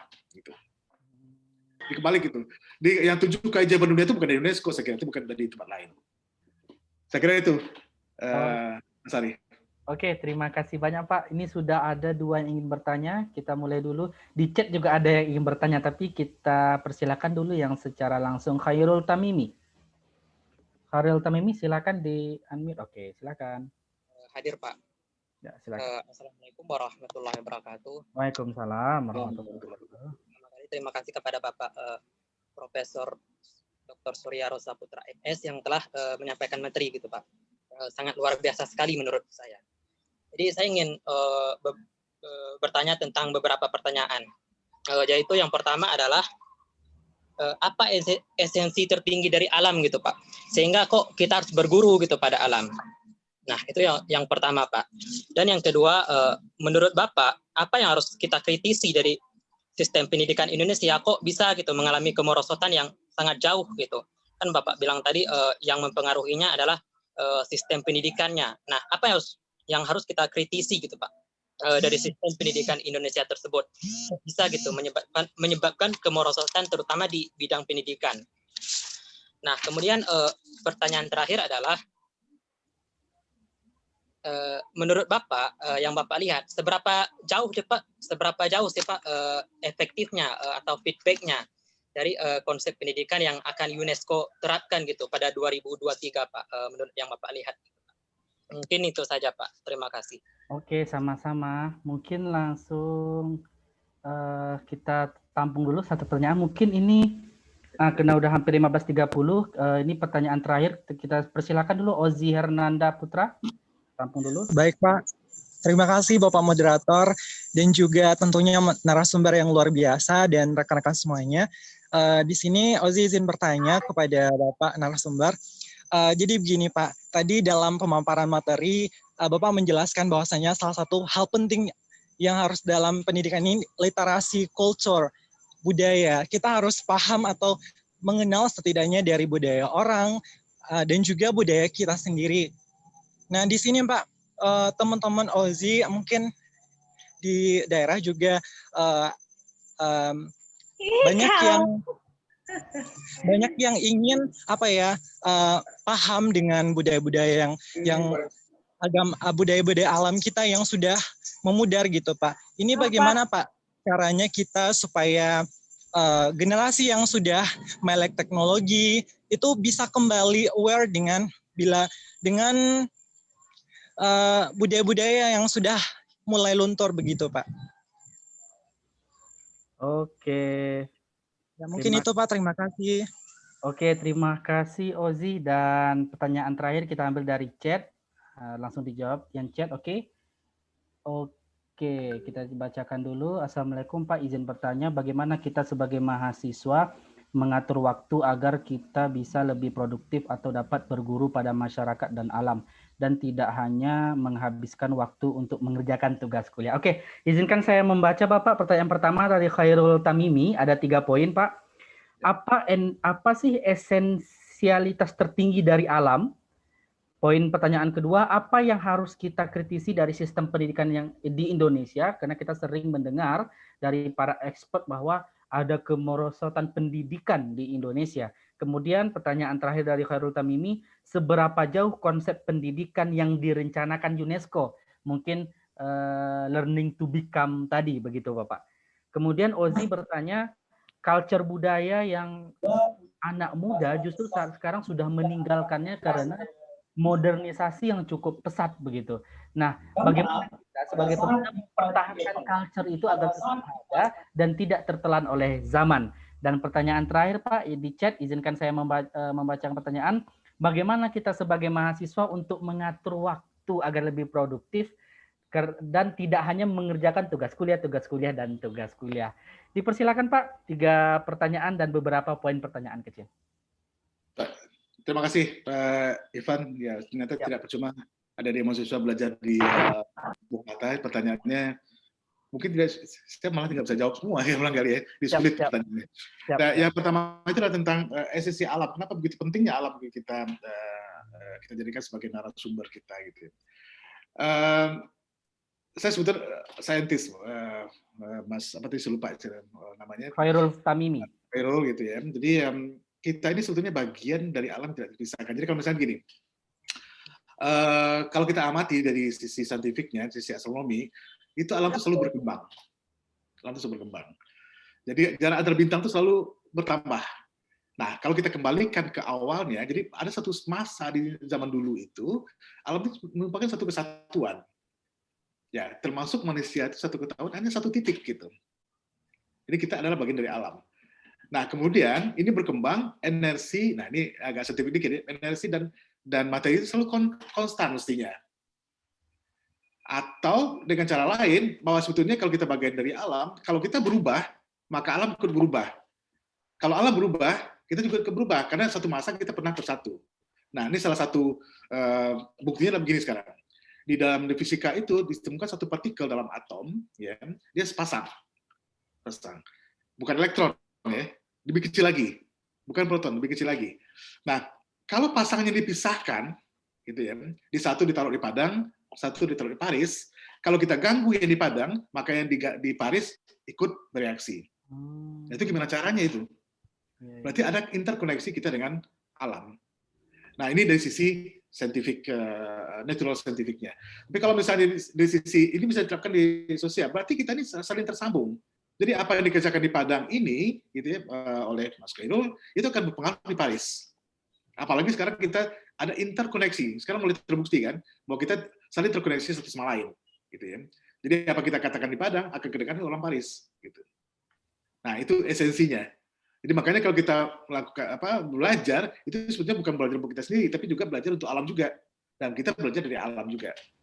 Nah, kemudian tadi yang pertanyaan kedua, nah ini sensitif banget gitu ya. Jadi artinya pendidikan merosot. Saya sebetulnya tidak merosot barangkali ya, tetapi lebih kepada tidak cocok lagi dengan zamannya. Tadi saya sudah ceritakan tadi ya, bahwa zaman saya dulu, zaman link and match. Tapi begitu dicetak sarjana yang cocok dengan lingkungan, seperti saya contohkan sarjana perminyakan tadi, begitu minyak habis, itu insinyur perminyakan jadi apa gitu. Nah, harus ganti sekarang. Ini jangan begitu lagi, ya, karena dunia ini berubah dengan cepat, gitu ya. Ini yang berubah cepat. Sekarang orang nggak butuh lagi mungkin teknik-teknik yang produksi gitu ya, teknik manufaktur, karena sekarang orang butuh startup gitu ya, yang tidak miliki kalian apa-apa, tapi dia hidup gitu. Gimana caranya itu? Nah, gitu kan. Nah, seperti itu. Jadi bukan merosot, tapi harus beradaptasi dengan keadaan sekarang. Nah, itu konsep UNESCO. Nah, kemudian future education itu mungkin akan diterapkan tahun 2023. Belum tentu juga. Jadi ini tergantung debat. Kemarin saya bilang Pak Menteri terlibat ini dalam debat ini. Kita juga harus menjadi benchmark untuk pendidikan dunia. Jadi pendidikan Indonesia itu nggak jelek juga ya. Banyak yang bagus juga, malah nanya itu gimana tuh pendidikan agama di tempatmu, kok bagus banget gitu ya, kok toleransinya sangat bagus, mereka ingin belajar juga gitu. Jadi, jangan bilang kita pendidikan kita jelek, buktinya saya bisa berkompetisi dengan mereka gitu ya, dengan orang-orang asing di sini gitu. Ada hal-hal lain, ada hal-hal yang bisa kita tonjolkan juga tentang Indonesia gitu. Nah, kemudian pertanyaan yang kedua dari Mas, saya lupa namanya, Ozi, Pak. Ozi ya. Ya, ini masalah kita, Mas. Masalah dunia juga. Ya. Jadi kalau selama ini sistem pendidikan kita ini memang mengabaikan kebudayaan, karena kebudayaan itu kita anggap sebagai seni, itu persoalannya. Jadi kalau kita belajar kebudayaan, gitu, belajar talempong misalnya gitu ya, maka nanti ini untuk wedding party gitu, jadi untuk memberi hiburan orang barale gitu ya, bukan hanya itu gitu kan. Tapi di talempong itu banyak sekali yang harus kita pelajari di sana, gitu ya. Jadi bagaimana musik pentatonik itu lahir dari jiwa diatonik malah gitu ya. Diatonik itu lahir dari Sumatera Barat gitu ya, yang bisa mengekspresikan jiwanya, mengekspresi pikirannya dan sebagainya. Nah kalau di gamelan itu sudah ada saya kira, tapi di Minang kok nggak saya lihat ya. Jadi budaya itu bukan melulu seni sebetulnya, tapi lebih, apalagi kita punya slogan adat bahasa di Sara, Sara bahasa di kita Bula, kita Bula bisa di kepada yang mana, dan sebagainya. Dan itu kan budaya sebetulnya. Kenapa itu tidak kita pakai itu ya? Nah apa sebabnya? Saya juga nggak tahu itu. Jadi karena saya dari kecil juga nggak pernah diajarkan gitu. Jadi memang belajar sendiri. Nah kalau mau tanya mungkin tanya kepada Pak Gubernur sekarang, Pak Mahyadi, mudah-mudahan beliau care dengan itu atau aware dengan kebudayaan Minang. Itu sangat penting untuk bentuk identitas. Nah kemudian yang ketiga, yang terakhir itu pertanyaan. Nah ini gimana ngatur waktunya itu kan tempat dosennya barangkali ya. Jadi artinya kalau saya pernah merancang kurikulum juga untuk ITS, itu banyak yang nolak. Jadi kalau dulu dalam merancang kurikulum itu sebetulnya kalau kita berbasis kompetensi itu tidak lagi keluar mata kuliah. Cuma kalau mata kuliah itu kan berbasis pada buku. Jadi kalau misalnya di kimia itu ada mata kuliah kimia, ada mata kuliah matematik misalnya gitu kan. Nah di kimia ada matematik juga. Jadi nanti kalau dosen mengajarkan matematik yang sama dengan diajarkan oleh matematik, atau orang matematik ini ngajarin matematik yang ada hubungan dengan kimia. Ya capek lah kawan tuh kan. Ya, misalnya saya belajar matematian lah itu, dia belajar kimia, matematik kadang hal yang sama, atau dua hal yang tujuannya nggak sama gitu. Nah ini bikin capek mahasiswa. Jadi tolong Bapak Ibu dosen beri waktu untuk mahasiswa ini supaya mereka rileks, gitu ya. Mereka rileks dan kemudian punya waktu untuk tidur, punya waktu untuk olahraga, punya waktu untuk kegiatan spiritual, gitu ya, dalam bidang religius, gitu ya. Karena itulah yang membangkitkan mereka daya kerja otak, gitu. Kerja otak, hati. Jadi kalau kita belajar itu kan dalam agama kita kan ada 3 itu ya. Jadi ada olah otak, itulah logika, ada olah hati, itulah olah etika, moral, kemudian ada olah estetika, baru kita jadi manusia. Estetika itu ya seni tadi, budaya itu. Gitu. Nah kalau salah satu hilang nilai kita sebagai manusia. Gitu. Kira-kira begitu. Demikian Pak Ivan. Oke, terima kasih banyak Pak. Untuk kawan-kawan yang lain, mohon maaf seperti Tata Mutia Anggraini kita sudah close pertanyaan, dan kawan-kawan yang lain, mohon maaf mungkin nanti kalau memang ingin bertanya silakan chat atau email di email Pendikar. Baik Bapak, untuk penutupan silakan closing statement Pak. Oke, terima kasih. Sekali lagi saya mengucapkan terima kasih kepada Pak Rektor, kepada pimpinan UBH, Pak Hidayat Rahmal ini, kemudian host, Pak, lupa lagi saya namanya. Pak Budi. Pak Budi. Rekan dosen di UBH, dan terutama tentunya terima kasih kepada adik-adik mahasiswa yang sudah bersedia untuk mendengar kuliah saya gitu, walaupun tanpa PowerPoint gitu. Mudah-mudahan ada manfaatnya. Tapi harapan saya ke depan sebetulnya Bung Hatta ini adalah salah satu ujung tombak untuk perubahan, terutama untuk wilayah Sumatera Barat dan sekitarnya. Saya berharap itu ada beberapa kebijakan yang berhubungan dengan future education tadi. Jadi artinya kalau kita menjadi motor penggerak, insya Allah mungkin di Indonesia ada yang ngikutin, kira-kira gitu ya. Ini untuk pertama kali nih saya bicara di depan universitas gitu. Jadi terima kasih sekali lagi kepada Pak Rektor yang berikan kesempatan pada saya. Mudah-mudahan sekali lagi apa yang saya sampaikan itu bermanfaat. Terima kasih. Baik, terima kasih Bapak. Sebelum saya serahkan ke host, nanti ada foto bersama Bapak. Dan nanti host juga akan mengkonfirm kode Pak ya, kode untuk absen untuk mahasiswa. Saya sebagai moderator mohon maaf apabila ada salah dan khilaf. Semoga materi dari Bapak Surya Rosa Putra membawa keberkahan untuk kita bersama, terutama ilmu yang beliau berikan kepada kita menjadi amal jariah untuk Bapak, dan kita menjadi generasi-generasi emas Indonesia, yaitu Bung Hatta Muda. Sekian, kebenaran datang dari Allah, kesalahan datang dari diri saya sendiri. Wassalamualaikum warahmatullahi wabarakatuh. Waalaikumsalam warahmatullahi wabarakatuh. Silakan Pak Budi. Baik, terima kasih Pak Ivan. Iya, sama-sama Pak. Nah, terima kasih Prof. Surya yang sudah menyampaikan. Materinya daging semua, betul ya? Kalau istilah anak zaman sekarang, materi pertanyaannya juga pertanyaan daging semua ini. Ternyata mahasiswa banyak juga. pertanyaan daging gitu ya. Alhamdulillah. Baik, untuk passcode ya, passcode untuk dimasukkan ke dalam portal sebagai presensi ya kehadiran mahasiswa. Saya akan sampaikan di kolom chat. Oke, sudah. Jadi tata caranya seperti biasa, login portal ya, portal.muhatta.ac.id. Silakan login. Lalu akses di menu administrasi, lalu klik kehadiran pendekar, isikan passcode-nya UNESCO ya, besar semua. UNESCO. Pak, terima kasih Pak. Iya, sama-sama. Oke. Foto bersama, Pak. Oke, foto bersama ya. Ya. Baik, foto bersama kita. Baik, Silakan kamera semua, kamera aktif. Ayo Pak. silakan aktifkan kameranya. Ya, aktifkan. Jadi sebenarnya sudah di screenshot dari tadi ya, beberapa screen. Saya juga dikirim ya Pak Budi ya. Oh, siap. Kirim fotonya. Baik, jadi sudah ada 220-an lebih ya. Tadi bertahan sih ya, sampai 300 kurang. Alhamdulillah. Silakan aktifkan kameranya di halaman pertama. Jadi ada 10 halaman, tapi mungkin hanya beberapa halaman saja yang akan di screenshot ya. Siap, Pak. Oke, di halaman pertama ada Tata Mutia yang akan bertanya tadi, mesti angkat tangan. Silakan aktifkan kameranya. Oke, Oji sudah aktif. Khairul Tamimi penanya pertama tadi, penanya kedua ya. Pertama Pak Hari Frizky. Veronica Oktavi, silakan aktifkan kamera. Oke. Rahmadona JJ, silakan aktifkan. Oke, kita hitung maju ya, 1, 2, 3 di halaman pertama. Berikan senyuman terbaik. Ya, seperti biasa. Senyum di halaman pertama. Dinda Sadida, silakan aktifkan kamera. Oke, saya hitung ya. Berikan senyuman terbaik. 1, 2, 3. Oke, sebentar. Sebentar saja. Oke. Pak Budi, saya udah mulai izin keluar. Boleh. Pak Hidayat gimana? Mungkin ada yang disampaikan? Ya, makasih banyak nih Pak Dubes ya. Iya. Ya, makasih banyak nih. Kapan-kapan kita ketemu lagi, Insya Allah. Iya. Selamat untuk Bung Hatta. Ya, Pak. Terima kasih. Terima kasih. Waalaikumsalam warahmatullahi wabarakatuh. Terima kasih, Prof. Surya.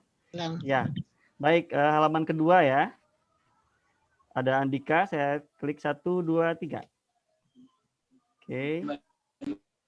Halaman selanjutnya, halaman ketiga, terakhir. Ada Anna, Dwi Ardian, Brian Aldoni, Tiara, Heizi, Bobi, Afizah, Wandira. 1, 2, 3. Oke, sudah. Baik. Oke, sudah 3:45. Jadi alhamdulillah sudah berakhir ya. Narasumber kita sudah ini juga. Kita ucapkan alhamdulillah bersama-sama. Alhamdulillah.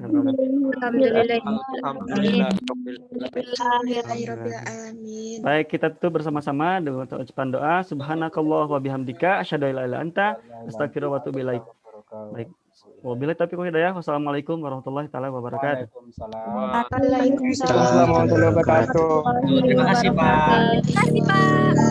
Terima kasih, Pak. See you next time. See you next time. See you next time. See you, Pak. See you next